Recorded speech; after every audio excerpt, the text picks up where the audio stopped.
Meus irmãos, eu estou tentando deixar o assunto mais fácil que eu posso. Então, é porque o assunto é denso mesmo, é complexo. Como eu disse para os irmãos, eu estou lidando com os pressupostos por trás das interpretações e é um degrau a mais na construção teológica.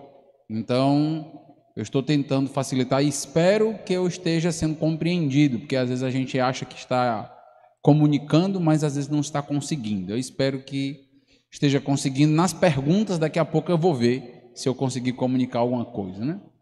Então, vamos lá. Eu coloquei aqui um exemplo de uma estrutura, certo? Aqui é só um exemplo. Então, esse quadro todo aqui é uma maneira de estruturar a Bíblia. Então, lembra que eu falei que cada escola, ela cria um arranjo para tentar, então, ter uma unidade dentro da Bíblia, do Antigo até o Novo Testamento. Essa daqui é uma estrutura clássica. Os irmãos já viram, quem gosta de dispensacionalismo, que tem muito gráfico. O que são esses gráficos? As tentativas de você montar uma estrutura. Então aqui, só para os irmãos terem noção, a gente não vai trabalhar cada aspecto aqui, isso aqui eu poderia trabalhar bastante, eu vou só citar. Então, dispensações. Então tem uma discussão enorme a respeito de quantas seriam as dispensações, as estruturas. Aqui, dispensação 1, dispensação da inocência. O início, Gênesis 1, término na queda do homem. Pronto, então você teria a primeira dispensação. Aí agora inicia uma nova dispensação, dispensação da consciência. Acontece após a queda, Gênesis 3, até o dilúvio. Terceiro, o governo humano. Vai, então, após o dilúvio até a Torre de Babel. Patriarcal, vai de Abraão até a saída do Egito. A dispensação mosaica, ou a dispensação da lei, vai de Êxodo 20, quando recebe a lei, até o livro de Atos, capítulo de número 1. Capítulo de número 2, começa a igreja. Então você tem a dispensação agora da igreja, ou também como é conhecida como dispensação da graça. E depois você vai ter uma outra dispensação, que seria o milênio, por exemplo, e dentro do milênio tem segunda vinda e tudo mais. Então, 7 dispensações. Tem outros dispensacionalistas que colocam o estado eterno como uma outra dispensação. Tem outros dispensacionalistas que têm 3 dispensações, 4, 2. Número de dispensação não é sine qua non. Vou dizer mais uma vez. O que significa sine qua non? Sem o qual. Então, só é dispensacionalismo se tiver 7 dispensações, certo? Errado. Número de dispensações não é sine qua non. Há abertura para discussão. Alguns têm 7, 8, 9, 10, 2, 3, 4. Há uma discussão nisso aí. Há espaço para os dispensacionalistas discordarem em relação ao número de dispensações, certo? Então, para que você possa entender isso aqui. Ok, o dispensacionalista, então, está representado por esse gráfico. Quando a gente avança, então você tem agora a teologia reformada, teologia do pacto, teologia da aliança, por exemplo. Teologia da aliança, ela já tem uma outra estrutura. Como é que se estrutura de Gênesis em diante? Então você vai ter, por exemplo, a teologia do pacto, ela é representada por pacto das obras e pacto da graça. 2 grandes pactos, 2 grandes alianças. Lembra que quando a gente falou do dispensacionalismo, se eu voltar aqui, ó, o que é que eu tenho aqui? Graça. Dispensação da graça. Dispensação da graça é diferente de pacto da graça. A mesma linguagem, mas com propostas diferentes. Então, dentro do pacto das obras, eu tenho ali Gênesis capítulo 2, eu não vou discorrer para os irmãos o pacto das obras, tem a ver com o Éden, tem a ver com o próprio livro da vida do Éden. Então é bem discutido ali. Livro da árvore da vida. Então, dentro do pacto da graça, se divide em antiga aliança e nova aliança. Gênesis 3:15 até Mateus 27:50, antiga aliança. Nova aliança, a partir de Mateus 27:50 até a eternidade, nós temos então a nova aliança. Essas estruturas interpretam a Bíblia de maneira diferente, você acha? Completamente. É uma outra forma. Qual das duas é herética? Nenhuma. Nós precisamos aprender que há discordância entre o pacto a teologia do pacto, teologia da aliança e os dispensacionalismos, mas os dois estão tentando combater, por exemplo, as propostas de autonomia da teologia liberal, certo? Então, as duas são ortodoxas nesse sentido aqui. Então, consequências escatológicas. Então, vamos para cá. Quando eu assumo uma chave, se eu sou dispensacionalista, eu tenho uma chave. Se eu sou pactualista, eu tenho outra chave. Se eu sou pré-milenista histórico, eu tenho uma outra chave. Então, eu vou fazer isso para vocês. O que é que eu vou fazer? Eu vou agora fatiar toda a escatologia. Vamos para a escatologia e eu vou fatiar escola por escola para você entender as diferenças do que acontece na escatologia. Então, vamos lá, devagarinho aqui. Então, amilenismo, pós-milenismo, pré-milenismo histórico e dispensacionalismo clássico e revisado. Eu podia ainda trazer outro dispensacionalismo. Não existe apenas um tipo de teologia do pacto, existe mais de um tipo de teologia do pacto. Então eu poderia aqui trazer várias outras subdivisões e descrições. Mas aqui é um quadro geral, já dá para você entender o que eu vou dizer. Então vamos lá. Eu vou pegar temas, segunda vinda, por exemplo, e vou explicar como funciona dentro de cada uma das teologias, para você entender que é diferente mesmo. Por exemplo, dentro do amilenismo, como funciona a segunda vinda? Então, nenhuma distinção existe entre arrebatamento e segunda vinda. E após a segunda vinda, eu tenho o início do estado eterno. Então, dentro do amilenismo, então você não tem a vinda de Jesus dividida em duas partes. Como nós chamamos de arrebatamento, que vai arrebatar a igreja antes da tribulação, 7 anos antes da tribulação, e depois dos 7 anos você tem a segunda vinda. Então, aqui nós não temos isso. A maneira de ler 1 Tessalonicenses, 1 Coríntios, capítulo 15, João, capítulo 14, Mateus 24, 25, muda? Interpretando assim? Muda. Por isso que a gente precisa entender que cada escola, cada chave tem implicações diferentes nos textos da Bíblia. Pós-milenismo. Então, o amilenismo e o pós-milenismo normalmente são duas escolas atreladas, ligadas ao amilenismo. Então, a teologia do pacto, a teologia reformada. A teologia reformada já foi, ou pelo menos um grupo muito forte e sólido nos Estados Unidos, já foi inclusive dispensacionalista. A gente não conhece isso no Brasil, mas tem, então, dentro da história da teologia do pacto, eles trabalhando pré-milenismo e assim por diante. Então, nós estamos falando aqui basicamente da teologia do pacto. Nenhuma distinção entre arrebatamento e segunda vinda e início do estado eterno, igual, entendeu? Jesus volta uma vez, e depois que Jesus volta, começa o quê? Estado eterno. Cadê milênio? Não tem milênio aqui. Então, nota que os gráficos mudam, né? Aqueles gráficos que a gente conhece. Pré-milenismo histórico. Arrebatamento e segunda vinda são simultâneos. Então, ele fala, até usa o pré-milenismo histórico, a linguagem de arrebatamento, mas está muito próximo aqui do amilenismo e pós-milenismo nesse sentido. O arrebatamento e a segunda vinda são simultâneos. Então não acontece antes da tribulação, 7 anos e depois da tribulação, não acontece assim. Cristo retorna e estabelece o milênio dentro dessa chave aqui, ó. Então quando Cristo retorna, estabelece o milênio. A diferença, então, é essa. Aqui, início do estado eterno, aqui o milênio. pré-milenista dispensacionalista. Normalmente, batista regular. Está aqui, ó, nessa linha aqui, certo? A última, normalmente, são os batistas regulares. Segunda vinda em duas fases. Quando nós falamos de segunda vinda, Cristo retorna para buscar a sua igreja, que nós chamamos de arrebatamento, e para estabelecer o milênio. Isso acontece quando? Depois dos 7 anos de tribulação.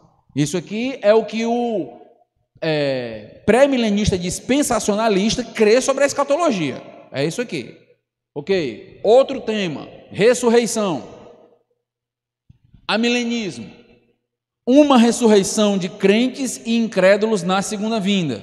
Só uma. Então, dentro desta perspectiva aqui, ó, uma ressurreição de crentes e incrédulos na segunda vinda, igual. Amilenismo e pós-milenismo. O que é que nós estamos dizendo?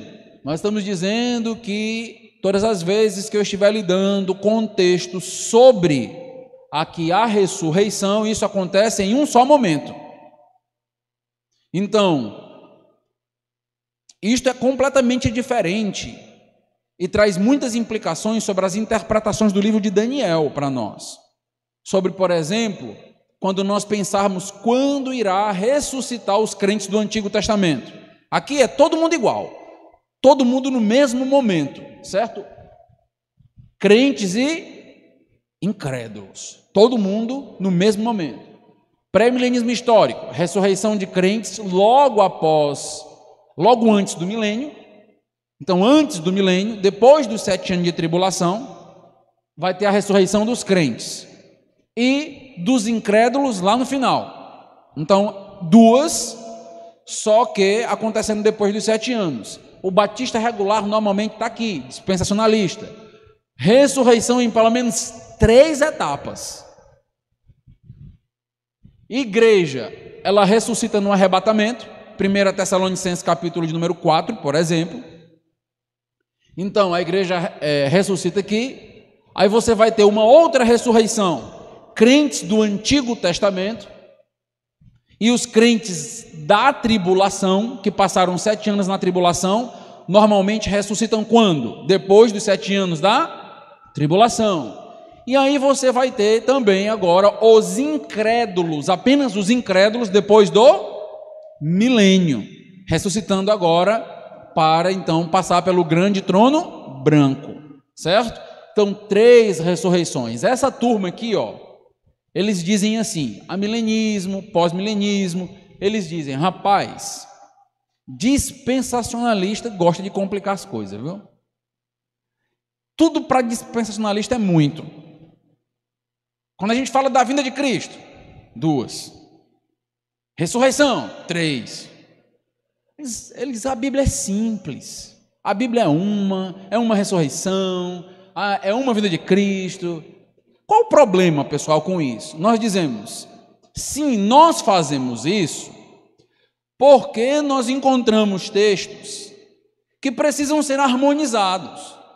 Então, nós estamos lendo o texto pelo texto e nós estamos percebendo que é exigido de nós que a gente interprete isso como um outro momento, como um outro episódio.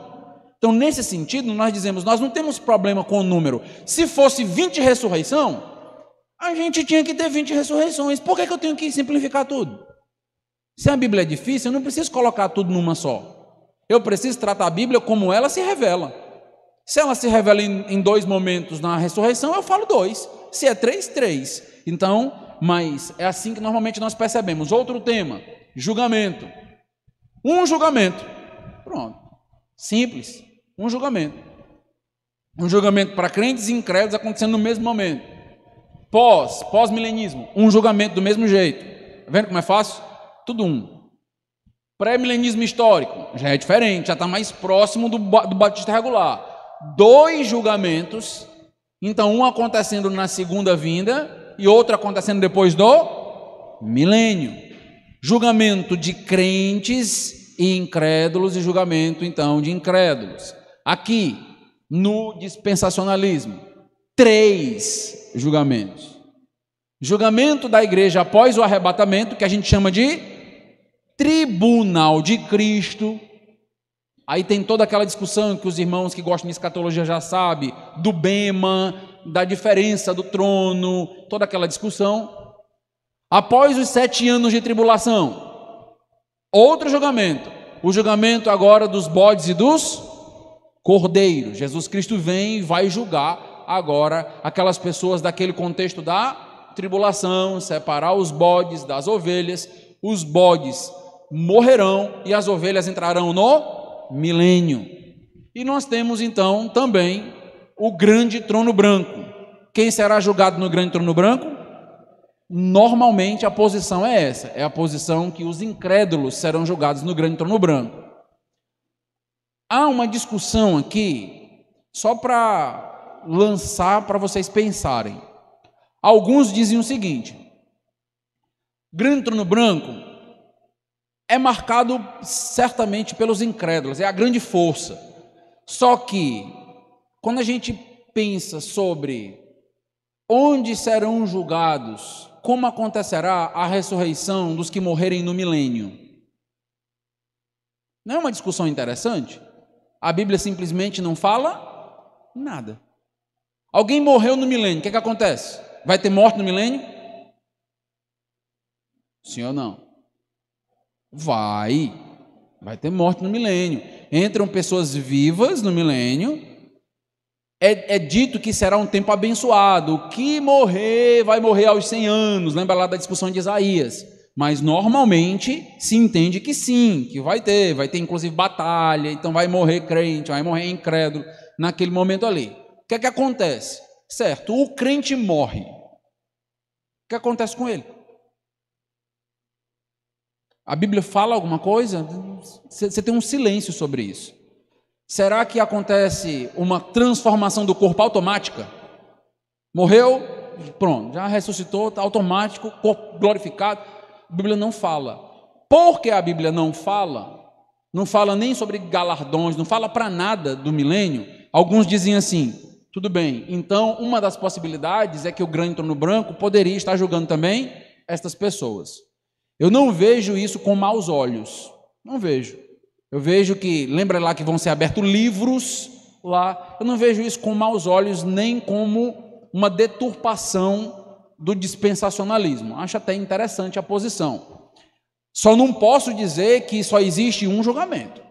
Então, todo o julgamento é o grande trono branco. Basicamente, eu diria assim: o tribunal de Cristo, o julgamento dos bodes e dos cordeiros e o grande trono branco é um julgamento só. O que vocês acham?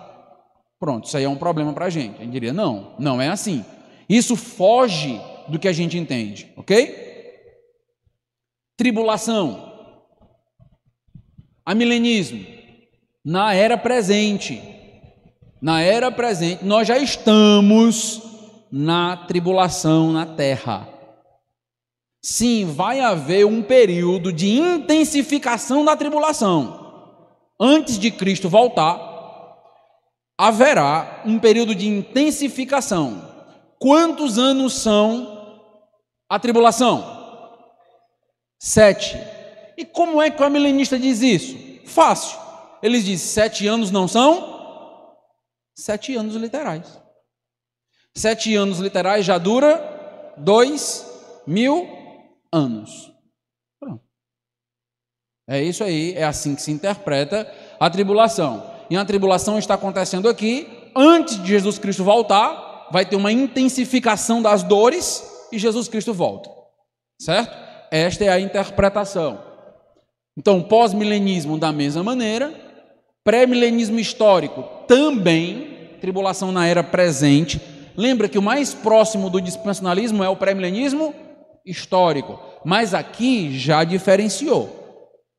Aqui já vai trabalhar essa questão da era presente e a igreja passará pela tribulação.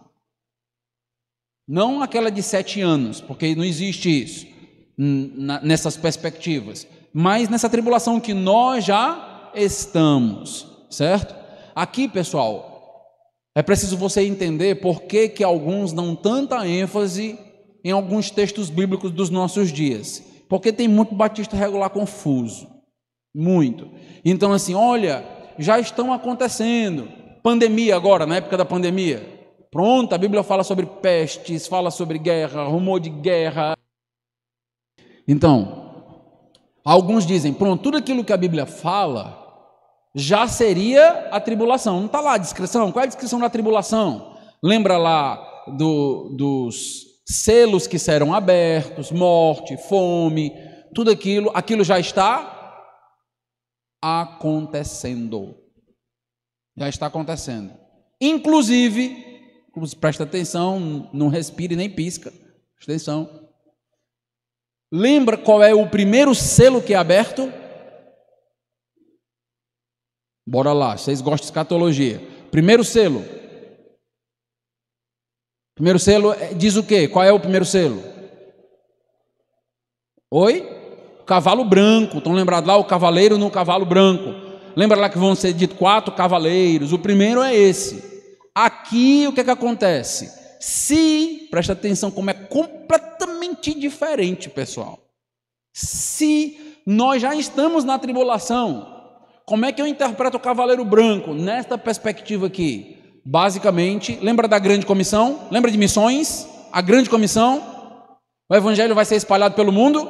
O cavalo branco é positivo, não é juízo, o cavalo grande é o evangelho sendo espalhado por todas as tribos, línguas e nações e salvando almas. A grande comissão está sendo cumprida no cavalo branco. Então, quando se abre o primeiro selo é positivo e não selo de juízo. O que é que vocês acham? Igual o dispensacionalismo pensa, certo? Completamente diferente, pessoal. Você pode até, como dispensacionalista, dizer assim, eu não sei se o cavalo branco é o anticristo. Você pode até dizer assim. Alguns demarcam o anticristo, eu entendo que existem aspectos para demarcar o anticristo ali, mas alguns dizem, não, tudo bem, não dá para dizer que é o anticristo, certo, mas nós estamos ali em 7 descrições de juízo. Então as descrições são descrições de juízo, está começando agora o juízo. Aí o primeiro é a grande comissão. Por que se pensa que é a grande comissão? Por conta da maneira de interpretar Apocalipse. Apocalipse é interpretado na teoria da recapitulação. Nós não vamos ter o tempo de desenvolver aqui. Mas o que é essa recapitulação? O livro, lembra que a perspectiva, por exemplo, aliancista, pactualista, ela é simples, é uma ressurreição, um julgamento. Ele diz, o livro de Apocalipse é muito simples de ser interpretado. E como é que interpreta? O livro de Apocalipse é 7 repetições da mesma coisa. Está repetindo da vinda do Senhor Jesus Cristo, quando Jesus Cristo veio na primeira vinda, até a segunda vinda. Pronto. Da vinda de Jesus até a segunda vinda. Ele está contando essa história. Por isso o nome, teoria da recapitulação. Está lembrando o que aconteceu até a segunda vinda. Então ele diz, são 7 ciclos, o Apocalipse repete, falando da mesma coisa, contando a mesma história, apenas com linguagem diferente. Pronto. Isto aí é... Então, se ele está contando a história desde que Cristo veio na primeira vinda até a segunda vinda, quando ele vai contar a história do cavaleiro branco, faz sentido, porque ele está contando desde a primeira vinda, e na primeira vinda aconteceu, por exemplo, a grande comissão, então eles estão contando a história desde a grande comissão até a segunda vinda. É assim que o dispensacionalista lê Apocalipse? É assim que você lê Apocalipse? É longe. É muito longe de ler Apocalipse desse jeito. Então a gente precisa entender, pessoal, que não é que é diferente não, é que é água e óleo, é completamente outra coisa, completamente outra coisa. Então se a gente não consegue conceber e entender isso, então tá difícil. Então, o pré-milenismo não era presente, dispensacionalismo, quando a tribulação, 7 anos literais após o arrebatamento da igreja. Pronto. Então isso aqui é marca, é característica do pré-milenismo dispensacionalista. Nós entendemos 7 anos literais após o arrebatamento. Por isso que o dispensacionalista, em sua grande vastidão e maioria, ele é pré-tribulacionista e pré-milenista, para que o sistema seja coerente. Então ele entende os 7 anos de tribulação se inicia a partir de uma marca. Qual é a marca? O arrebatamento. Aí então o pré-tribulacionismo entende que Jesus Cristo volta antes da tribulação e arrebata a sua igreja. É por isso que é distintivo batista regular ser pré-tribulacionista e está lá no distintivo. Se você ler os livros dos distintivos, por quê? Porque nós entendemos que é um sistema. Eu não posso simplesmente dizer, agora eu não acredito mais no arrebatamento e vai tudo ser a mesma coisa. Espera aí. Tem implicações. Tem coisas, até como eu mencionei no Grande Trono Branco, que a gente pode pensar um pouquinho diferente sem mudar o sistema. Mas tem coisas que mudam completamente o sistema. O caso do arrebatamento muda o sistema? Muda completamente. Se você deixa de acreditar no arrebatamento, você perde inclusive o demarcador dos 7 anos de tribulação. Milênio. Para o amilenista, 1000 anos não literais. O livro de Apocalipse é repleto de números que não são literais. 7 anos de tribulação. Está faltando a 70ª semana. Estão lembrados lá de Daniel 9? Está faltando a 70ª semana. Literal? Para o dispensacionalista é literal. Aí a gente diria, as 69 foram literais. A 70ª tem que ser, só que são 70 semanas de anos. Vocês já devem ter ouvido trabalhar esse argumento. Porque quando fala de semanas, dentro do contexto judaico, você pode ter semana de dias, semana de semanas ou semana de anos. Então nós teríamos ali 70 semanas de anos, então faltaria 7 anos literais. Dentro da perspectiva que nós vimos pactualista, 7 anos já dura 2000 anos. E o milênio? São 1000 anos literais? Não, não são 1000 anos literais. Então, olha o que vai ser dito aqui. Não é literal. O milênio, ele acontece da primeira vinda de Cristo até a segunda vinda. Já ouviu alguém explicando esse negócio da primeira vinda à segunda vinda hoje? Alguém já falou sobre isso? Euzinho. E quando eu falei sobre isso, eu estava explicando o quê? Os 7 ciclos de Apocalipse. Como é que eu interpreto os 7 ciclos? Chamado de, como é o nome que a palavra que eu falei? Recapitulação, teoria da recapitulação. Eu interpreto como 7 ciclos tratando do mesmo período. Qual período? Da primeira vinda à segunda vinda. Pronto. Chego em Apocalipse capítulo 20. O que é que significa os 1000 anos? O período da primeira vinda até a segunda vinda. É isso aí. Que já dura 2000 anos. Nesse sentido, milênio não significa 1000 anos. Significa um período. 7 anos não significa 1000 anos. Significa um período. Então, Satanás já está preso. Eu normalmente, quando trabalhava isso aqui, eu fazia uma brincadeira com político, mas não vou fazer aqui não. Satanás já está preso. E os crentes já reinam. Mas ainda não no céu e na terra. Cristo já está no trono de Davi, nos céus. Preste atenção no que está sendo dito aqui, pessoal. Aqui tem teologia até umas horas. Aqui está sendo dito o seguinte, ó. Nós estamos dizendo o seguinte: Satanás já está preso. Ele já está preso. Lembra que no milênio, Satanás será preso por 1000 anos?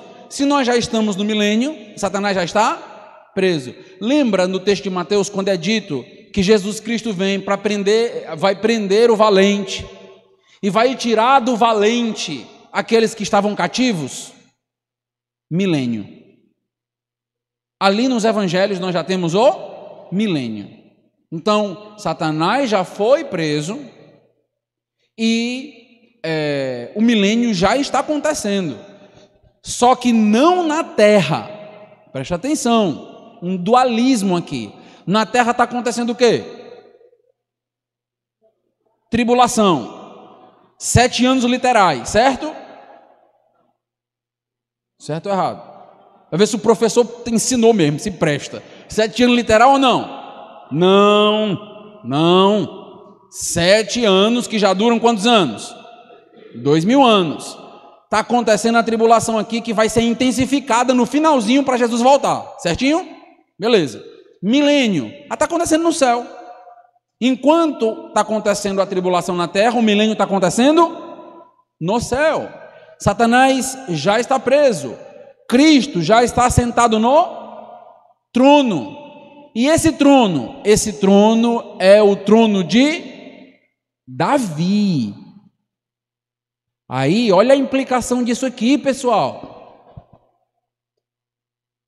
Havia uma promessa do descendente de Davi que se assentaria no seu trono. Não é assim?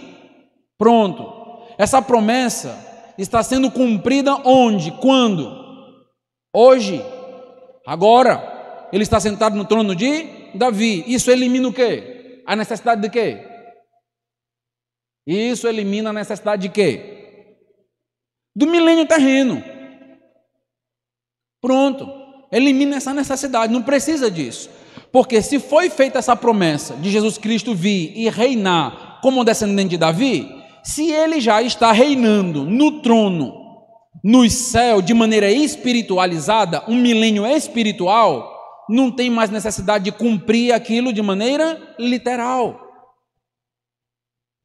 Mas pare e pense o seguinte: quando foi prometido lá no Antigo Testamento que o seu descendente iria vir para reinar, será que todo o povo do Antigo Testamento entenderia como esses bastidores celestiais, se assentado no trono celestial, como é que se entenderia a promessa do descendente de Davi? Qual era a expectativa dos judeus no primeiro século? Qual era? O Messias reinasse, chegasse. Então a expectativa do judeu era o reino terreno. Agora lembra dos pressupostos, presta atenção aí, nem respira nem pisca, presta atenção. Lembra dos pressupostos que eu falei? Aí, lê o antigo pelo antigo ou lê o antigo pelo novo. Lembra que eu falei sobre isso? Pronto, o que acontece? Dentro dessa perspectiva eu digo o seguinte: não, a maneira de ler o antigo é a partir agora do novo. E o Novo Testamento me deu um novo significado. Qual é o significado? Aquilo que estava sendo dito no Antigo Testamento não era terreno. Por mais que a linguagem fosse terrena, mas não é terreno. Ok? Entenderam isso aqui? Aquilo lá que estava sendo prometido parece ser terreno, mas é terreno? Não. Como é que eu sei que não é terreno? Porque o Novo Testamento está me mostrando que não é terreno. Pessoal, isso aqui tem muita implicação. Uma delas é a seguinte: como é que os judeus entenderiam a promessa que está sendo dada no Antigo Testamento? De maneira literal ou de maneira espiritualizada? Literal. Então, Deus estaria enganando o povo no Antigo Testamento. O povo não entendeu nada da promessa. Então, o que é que o povo estava esperando? Então, não, o problema não está com a revelação do Antigo Testamento, está com a interpretação do povo. Leia o Antigo Testamento pelo Antigo Testamento, leia só o Antigo Testamento e veja se você encontra esse milênio aí no céu espiritual, com o trono de Davi no céu. Veja, se você lê o Antigo Testamento pelo Antigo Testamento, você não encontra isso. Por isso que um pressuposto nosso dispensacionalista é ler o Antigo Testamento pelo Antigo Testamento. Isso é pressuposto, é base. Por isso que nós discordamos de lá, discordamos no pressuposto. A interpretação é uma consequência. Estão entendendo? Estão conseguindo me fazer claro aqui? Estou tentando, pelo menos. Pré-milenismo histórico, milênio futuro após a segunda vinda de Jesus, 1000 anos literais, beleza. E o dispensacionalismo, milênio futuro após a segunda vinda de Jesus, 1000 anos literais. Nós precisamos no dispensacionalismo destes 1000 anos, tanto que a gente chama isso de uma dispensação. Lembra que eu mostrei? Nós precisamos disso para quê? Para que se cumpra de maneira literal o que foi prometido no Antigo Testamento. Então, para nós, aquilo precisa se cumprir.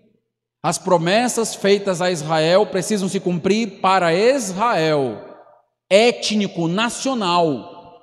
Não pode se cumprir na igreja, porque a igreja não é Israel, é o nosso sine qua non. Se a igreja for Israel, então pode se cumprir na igreja sem nenhum problema. Entenderam? Igreja Israel. Amilenismo. Igreja é Israel no Novo Testamento. Nenhuma distinção entre igreja e Israel. Israel no Antigo Testamento é chamado de igreja. E aí tem a linguagem do povo de Deus. Não vou desenvolver isso, tem muita coisa aqui sobre essa implicação do povo de Deus, mas vamos pensar no povo de Deus, a linguagem muito escorregadia. Da mesma maneira, a igreja é Israel, o pós-milenismo está no mesmo caminho, pré-milenismo histórico. Igreja é Israel no Novo Testamento, porém Deus tratará com Israel no milênio. É confuso isso aqui. Eu vou já mostrar quem é que defende isso aqui e cria uma grande confusão na gente. Diz assim, rapaz, igreja é Israel no Novo Testamento. Tem uma teologia bíblica sobre isso. Certo, mas Deus vai tratar com Israel no milênio. Mas não é Israel? Como é isso aqui? Pois é, confuso. Dispensacionalismo. Distinção entre Israel e igreja. Deus tem um programa para cada um. Então, nós também chamamos Israel de povo de Deus. Amém?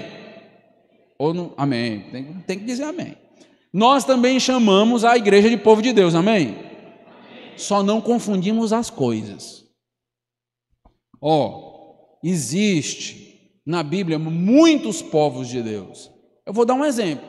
Quando a gente olha para o Antigo Testamento, a gente tem uma tendência de dizer Israel, mas espera aí, Israel começa a partir de Abraão. Antes de Abraão, tinha história? Tinha. Noé vem antes ou depois de Abraão? Antes. Noé é Israel. E Noé é o quê? Povo de Deus. Mas é diferente de Israel? Sim. Nós não temos problema com isso. Nós dizemos, é povo de Deus, só que é diferente. E o que é que nos ajuda a fazer essa diferença? Se acertar, eu dou um chocolate amanhã agora, essa pergunta. O que é que ajuda a gente a fazer essa diferença? Quem foi que falou dispensações? Quem foi? Pastor Figueiredo? Não vale não. Vale não. Então, é as dispensações, meus irmãos, é isso aqui. É isso que faz a diferença para nós. Então, você está notando a necessidade de um sistema com dispensações. Você está notando isso. Porque antes de Israel, existe um grupo que nós chamamos de povo de Deus. Mas não é Israel. Depois existe Israel. Depois você chega no Novo Testamento, não é mais Israel, agora é igreja. Você está vendo pelo menos 3 grupos, estou falando de maneira bem geral. Quando você chega agora na tribulação, você tem um grupo lá. É a igreja na tribulação? Nos 7 anos é a igreja? Mas a descrição não é povo de toda raça, tribo, língua e nação? A descrição é essa ou não é? É. Mas é a igreja? Não. Por quê? Todo mundo é craque mesmo aqui. Então, vou sair daqui com esse pensamento, né? Rapaz, o povo lá é craque em escatologia. Arrebatamento. O arrebatamento demarcou isso. Como é que a igreja, como é que o povo da tribulação é chamado em Apocalipse? Só não vale o pastor Figueiredo agora. Como é que é chamado? Eu dou chocolate. Remanescência não. Os santos da tribulação. Os santos da tribulação é a igreja? Não. Os santos da tribulação é restrito à nação de Israel? Os santos da tribulação é aquele povo lá da época de Noé? E quem é, então, os santos da tribulação? Povo de Deus. Aqui, quando fala povo de Deus, é uma coisa só. Aqui, quando fala povo de Deus, faz as distinções. bem demarcadas. Nós, batistas regulares, fazemos isso aqui, ó, por causa das dispensações. Estão entendendo? Todo mundo craque? Estamos acabando aqui, aí a gente já fecha. Só para vocês entenderem os precursores, tá bom? Defensores aqui do amilenismo. Então você tem a teologia sistemática do Berkoff, por exemplo, para a turma aí do seminário, né, dos livros. Então o Rockman, o comentário do Hendrickson, aquele comentário bem famoso do Novo Testamento. Você vai ter então aqui o grupo, tudo aquilo que eu expliquei está aqui, ó, os teóricos. Pós-milenismo, aí você vai ter Charles Rodger, em Princeton, muito importante, teólogo importantíssimo na discussão contra o liberalismo na velha Princeton. Benjamin Orfield, um outro importantíssimo também da velha Princeton. E no Brasil, Felipe Sabino, você deve conhecer a editora Monergismo, ou o site da editora Monergismo. Se você não conhece, eu vou mostrar para vocês um negócio amanhã, para você começar a perder os cabelos também, para eu não perder os cabelos sozinho. Pré-milenismo histórico, Eldon Led, Teologia do Novo Testamento, do Eldon Led, muito conhecida, inclusive livro-texto da maioria dos seminários, e Miller de Erickson, Teologia Sistemática, livro-texto da maioria dos seminários. Acredito que pastor Figueiredo e outros irmãos já estudaram por esse material. Dispensacionalistas. Então, o Schaffer, ele tem a teologia sistemática do Schaffer, e o Pentecostes, por exemplo, que eu mencionei para os amados irmãos aqui, o Manual de Escatologia do Pentecostes, o Walvoord também é um outro, foi muito mencionado, muito conhecido. Aqui nós temos dentro desta linha aqui. Então, pessoal, nós estamos aqui, ó, com algumas modificações e atualizações no presente. Por exemplo, em Dallas hoje, você tem um nome de Darrell Bock, por exemplo. Então, Darrell Bock é um dispensacionalista. Não é clássico, não é revisado, mas é um dispensacionalista. Então, você colocaria ele dentro disso aqui. Você vai ter, talvez você já tenha ouvido falar sobre o Vlach. Muito material do Vlach surgindo em português, sendo traduzido inclusive pela editora Peregrino. Está aqui dentro também. Então, aqui são os proponentes. Então, encerro dizendo o seguinte: se eu não entendo isso, sabe o que acontece? Eu posso sair de um seminário muito confuso. Por quê? Porque na teologia sistemática eu estudo Erickson. Na teologia bíblica do Novo Testamento eu estudo Led. Na teologia do Antigo Testamento eu estudo Walter Kaiser. Nem botei aqui, é outra perspectiva. E eu sou dispensacionalista. Sim. Pois é. Se você não entende as escolas, você lê tudo isso e é uma confusão enorme. Até a poeira baixar na sua cabeça, aconteceu o arrebatamento. Jesus Cristo voltou. Que demora. Então você precisa entender. Eu vou comprar um comentário de Apocalipse, eu vou comprar uma teologia. Eu preciso entender as perspectivas, as chaves hermenêuticas, porque muda, como eu mencionei a questão da tipologia, lembra que eu falei? Tipo muda de acordo com a escola. E eu encerro essa noite dizendo: você já ouviu falar sobre revelação progressiva? Já, né? A revelação progressiva também muda de acordo com a chave hermenêutica. Revelação progressiva dentro do dispensacionalismo revisado do Charles Hayre é o quê? É o crescimento da revelação, dispensação após dispensação. A revelação progressiva acontece nas dispensações. Cada dispensação posterior aumenta o número de revelação para mim. Então, para o dispensacionalista, a revelação progressiva está ligado às dispensações. Já dentro das outras concepções, não está. Então, a gente precisa dominar os termos e o conteúdo para que a gente possa, então, ir para as interpretações da Bíblia e se posicionar de maneira escatológica. Ok? Vou ficar aqui.